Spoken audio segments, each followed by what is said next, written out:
fait un transfert de 40 000 francs ce matin. 40 000 francs? Mais à quoi ces sommes va nous servir? Nous sommes deux. Et en plus de cela, nous avons une loyer à payer. Oui, t'as raison, mais on n'a pas le choix. Tu sais, il a plus de charges ces derniers temps, et non seulement ça, son salaire est réduit de 25%. Réduit de 25%? Pour quelle raison? T'es au courant de rien? Au courant de quoi? Le gouvernement tchadien a fait un abattement de salaire de tous les fonctionnaires du pays. Le salaire des fonctionnaires a été réduit? Mais se prend pour qui ce gouvernement de merde? Ce gouvernement de merde? Florent, comment tu peux traiter notre gouvernement à une merde? Et c'est malgré tous les efforts consentis pour la stabilité, la sécurité au sein de notre pays et la sous-région. La stabilité et la sécurité de mon nez, ouais. Ouvre un peu les yeux, frérot. De quelle stabilité et sécurité tu parles? Tu oublies que le peuple meurt de faim? Tu oublies qu'une grande partie de nos concitoyens ne mangent pas à leur faim? Au lieu que ce gouvernement pense résoudre ce problème, il empire encore la situation en réduisant le maigre salaire des fonctionnaires.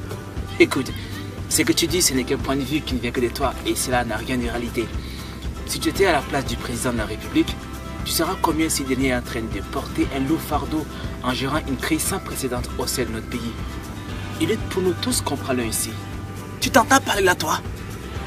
Il n'a jamais lutté pour nous, en tout cas pas pour moi. Ça fait 4 bonnes années que je suis toujours en première année d'université. Et c'est pourquoi? C'est à cause d'une incompétence de la gestion du secteur éducatif de la part de ce foutu régime. Ils envoient les enfants à l'étranger pour étudier, pendant que nous autres veillissons dans les facultés du bled. Comprends une chose, dans ce pays, chaque élite pour son ventre et pour sa famille. Tu m'animes vraiment, frérot. Tu sais que ce régime a toujours été du côté de la jeunesse tchadienne, tu le sais très bien. Et ce retard de notre cursus universitaire n'est pas à l'origine d'une compétence de sa part. Par contre, ce sont les enseignants qui freinent notre système éducatif à cause de leurs grèves exagérées et illégales. Illégales? Depuis quand ce régime t'a fait un lavage de cerveau? Non. On dirait que tu n'arrives pas à voir toutes ces tristes réalités que c'est vide dans notre pays. Personne ne m'a fait un lavage de cerveau, mon frère. Ce que tu ignores, et comme beaucoup d'autres comme toi d'ailleurs, c'est que le gouvernement est en train de faire de son mieux pour nous faire sortir de cette crise. C'est vrai que ces mesures prises par ce dernier sont très dures à supporter, mais toutefois, c'est pour une bonne raison. Une bonne raison? Ne sois pas un débile, frérot. Il n'y a aucune raison, à part un certain intérêt égoïste et personnel de la part de ce foutu régime. Ils nous ont coupé la bourse. Soi-disant, avec cet argent, ils vont améliorer notre condition universitaire. Mais aujourd'hui, toi et moi, nous constatons que ce n'est pas le cas. Tu ne me diras pas le contraire. Les bus des étudiants sont souvent garés, soi-disant par manque de carburant. Malgré que le Tchad est un pays pétrolier, quelle absurdité. Les restaurants des universités sont souvent fermés. Je ne sais pour quelle raison. Les bibliothèques sont payantes, ce qui n'était pas le cas. Il y a de cela un an jour pour jour que le gouvernement a coupé les indemnités des fonctionnaires, soi-disant juguler une quelconque crise financière, je dirais même fictive, sans tenir compte de la cherté de vie. Les fonctionnaires n'ont plus assez de moyens pour s'occuper de leur famille comme il se doit. Certains n'ont même pas pu inscrire les enfants à l'école, comme autrefois. Et beaucoup ne mangent pas à leur faim. Ok, maintenant écoute-moi très bien. Tu dois savoir que depuis ces 10 dernières années, le nombre de fonctionnaires tchadiens a connu une croissance importante et la masse salariale a augmenté de 700%, c'est-à-dire 380 milliards par an. Cependant, indépendamment du FMI, le Trésor ne possède aucun moyen pour supporter une telle masse salariale.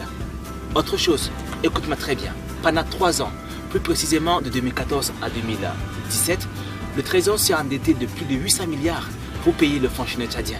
Et c'est cette dette qui ébranle aujourd'hui notre secteur bancaire. Raison pour laquelle le gouvernement a envisagé de réaliser une économie de 30 milliards sur la masse salariale annuelle, en prenant certaines mesures, parmi lesquelles l'abattement salaire, l'augmentation du prix du carburant. Attends, alors tu penses que moi je vais gober tous ces mensonges? Ok, d'accord. Admettons ce que tu dis est vrai, juste pour un tout petit instant. Tu trouves normal parce qu'on coupe ton salaire? Et pendant que le prix du carburant est élevé, parce qu'on coupe ton salaire, pendant que tu n'as même pas de quoi manger, pendant que les denrées alimentaires sur le marché sont chères. Mais avec quoi tu vas subvenir à tous ces besoins, frérot? Je sais ce que tu ressens. Et je sais que tout le monde souffre dans ce pays à cause de cette crise. Mais ce que tu ignores, nous sommes tous enfants de ce pays et que nous devons tous contribuer pour redresser notre économie nationale. Autrement dit, on doit tous se sacrifier sans distinction des clans ethniques ou social pour redresser notre économie nationale.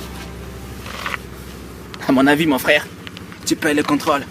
Alors, comme ça, tu es en train de vouloir me dire que pour celui qui mangeait 3 fois par jour, doit réduire à 2 fois par jour.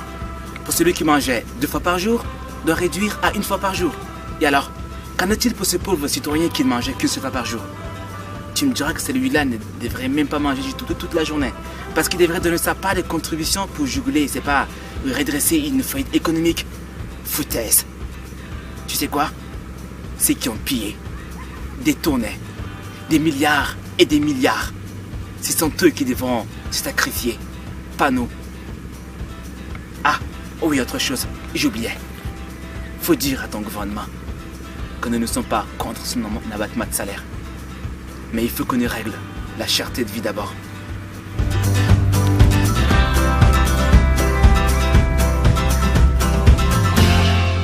Je ne comprends pas. Oui, allô? D'accord, j'arrive. Oh, je suis en brousse. D'accord, j'arrive.